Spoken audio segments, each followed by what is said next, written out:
حضرت ابن عباس رضی اللہ عنہ اور معاذ بن جبل رضی اللہ عنہ سے مروی ہے، اور امام ترمذی رحمہ اللہ نے اس میں اضافہ کیا ہے۔ اللہ نے فرمایا، محمد کیا آپ جانتے ہیں کہ مقرب فرشتے کس چیز کے بارے میں بحث و مباحثہ کر رہے ہیں؟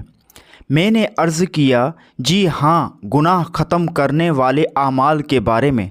اور گناہ ختم کرنے والے اعمال یہ ہیں: نمازوں کے بعد مسجد میں بیٹھے رہنا،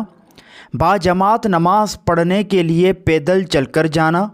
اور ناگواری کے باوجود خوب اچھی طرح وضو کرنا۔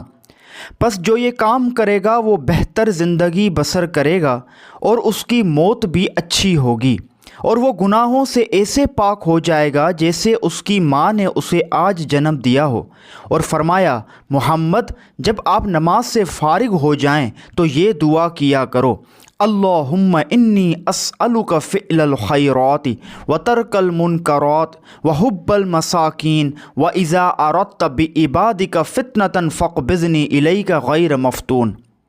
جس کا ترجمہ ہے: اے اللہ، میں تجھ سے نیک کام بجا لانے، برے کام چھوڑ دینے اور مساکین سے محبت کرنے کی درخواست کرتا ہوں، اور جب تو اپنے بندوں کو کسی آزمائش و فتنے سے دوچار کرنے کا ارادہ فرمائے تو مجھے اس سے دوچار کیے بغیر اپنی طرف اٹھا لینا۔ اور آپ صلی اللہ علیہ وآلہ وسلم نے فرمایا، بلندی درجات والے اعمال یہ ہیں: سلام عام کرنا، کھانا کھلانا، اور جب لوگ سو رہے ہوں تو نماز تہجد پڑھنا۔